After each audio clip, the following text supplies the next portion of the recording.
दोस्तों रोहान जैसे अनाया से मिलने आता है, वहाँ पर आयजा रोहान के पास आती है, उससे माफी मांगने लगती है और बोलती है रोहान प्लीज तुम मुझे माफ कर दो और अभी इसी वक्त मुझे यहाँ से लेके चलो। रोहान को ये बात समझ नहीं आ रही थी, जिसकी वजह से वहाँ पर अनाया रोहान की तरफ देख रही होती है। फिर दोस्तों वहाँ पर रोहान आखिर आयजा की बात मान लेता है। रोहान आयजा के साथ आखिर घर आ जाता है। जब आशिर और इशल एक साथ रोहान को आयजा के साथ देखते हैं, वो हैरान रह जाते हैं। वहाँ पर आशिर बोलता है रोहान ये सब कुछ तुमने क्या किया? आखिर तुमने भाई की मर्जी के खिलाफ ये फैसला किया है, कहीं वो तुमसे नाराज ना हो जाएं। वहाँ पर रोहान बोलता है आशिर भाई आखिर मैं क्या करता, आयजा भाभी को मैंने मना भी किया लेकिन वो ये बात मान नहीं रही। फिर दोस्तों वहाँ पर कुछ ही देर बाद असद आ जाता है। असद के साथ वकील भी होता है। आयजा असद को देखकर डरने लगती है और बोलती है असद प्लीज मुझे माफ कर दो। वहाँ पर असद वकील को बोलता है मुझे डिवोर्स के पेपर दो। वहाँ पर वकील डिवोर्स के पेपर निकालता है। वहाँ पर असद आयजा को डिवोर्स देने लगता है, जिसकी वजह से वहाँ पर आयजा वो करती है जो आयजा को हरगिज नहीं करना चाहिए था। आयजा घबराते हुए चाकू उठाती है और असद को बोलती है असद अगर तुमने मुझे डिवोर्स दी तो मैं खुद की और तुम्हारे बच्चे की जान ले लूंगी। वहाँ पर असद बोलता है आयजा मुझे तुम्हारी कोई भी परवाह नहीं है। ये बात सुनते हुए वहाँ पर आशिर बोलता है भाई आप गलत कर रहे हैं, आप आयजा को मत देखें बल्कि आप अपने बच्चे का ख्याल करें। वहाँ पर असद गुस्से में होता है, किसी की भी बात नहीं मान रहा होता और बोलता है जैसे इसकी तरबियत है ये मेरे बच्चे की भी वैसी ही तरबियत करेगी। बेहतर बात यही होगी कि मेरा बच्चा इस दुनिया में ही ना आए। वहाँ पर रोहान और आशिर बोलते हैं भाई आयजा भाभी ने हमारे साथ गलत किया है, आपके साथ गलत कुछ नहीं किया बल्कि उसकी गलती ये है कि आपसे उसने सच छुपाया और आप आयजा को माफ कर दें। फिर दोस्तों वहाँ पर आयजा बिना सोचे समझे अपने हाथ पर चाकू चलाती है, जिसकी वजह से वहाँ पर आयजा बेहोश हो जाती है। आयजा को बहुत ही ब्लड बह रहा होता है। असद आयजा के पास दौड़ा चला आता है, आयजा को उठाता है, उसे हॉस्पिटल लेके चला जाता है। वहाँ पर असद डॉक्टर से कन्विंस करता है आयजा को और मेरे बच्चे को कुछ भी नहीं होना चाहिए। ये बात सुनते हुए वहाँ पर डॉक्टर असद को बोलते हैं घबराने की कोई जरूरत नहीं है, आप थोड़ा वेट करें। वहाँ पर असद रोहान आशिर सब लोग परेशान होते हैं। अनाया और अनाया की माँ एक साथ आ जाते हैं, जिसकी वजह से आते ही अनाया की माँ बोलती है असद आयजा को क्या हुआ, जिसकी वजह से वहाँ पर असद बोलता है उसने अपना हाथ काट लिया। असद को बोलती है अगर आप आज ऐसा ना करते तो मेरी बहन इस हालत में ना होती। वहाँ पर असद गुस्से में बोलता है तुम्हारी बहन ने हमसे झूठ बोला है और ये बात मैं कभी भुला नहीं सकता अनाया। वहाँ पर अनाया रोते हुए बोलती है मेरी बहन आपसे माफी तो मांग रही थी ना, क्या आप उसे माफ नहीं कर सकते थे? वहाँ पर असद को आयजा के लिए एहसास होने लगता है और असद बोलता है अनाया तुम्हारी बात बिल्कुल ठीक है, लेकिन मेरा गुस्सा और भी बढ़ता जा रहा था क्योंकि आयजा की हर एक चाल मेरे सामने आने लगी थी। वहाँ पर आशिर रोहान एक साथ आते हैं और बोलते हैं असद भाई अब आयजा भाभी के साथ बहुत हो गया है, आप उसे माफ कर दें। कुछ ही देर बाद वहाँ पर डॉक्टर आता है और असद को बोलता है आप जल्दी से ब्लड का अरेंज करें, बल्कि आयजा को ब्लड की सख्त जरूरत है। वहाँ पर असद परेशानी की हालत में होता है। असद का ब्लड आयजा से मैच नहीं हो रहा होता, जिसकी वजह से वहाँ पर डॉक्टर आता है और बोलता है इशल नाम लड़की का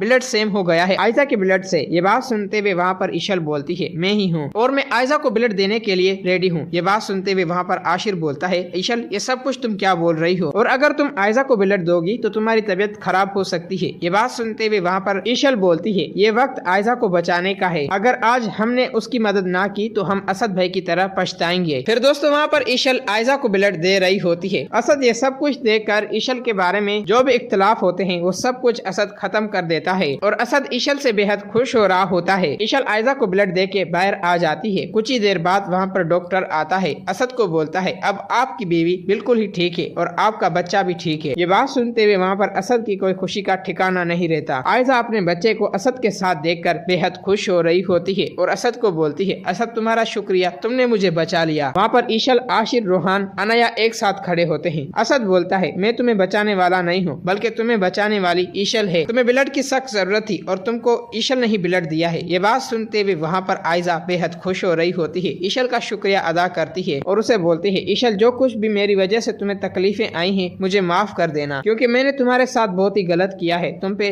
झूठे इल्जाम लगाए। ये बात सुनते हुए वहाँ पर इशल आयजा को माफ कर देती है और रोहान और अनाया भी एक साथ हो जाते हैं। दोस्तों अगर आप लोगों को ये वीडियो अच्छी लगी है तो इस वीडियो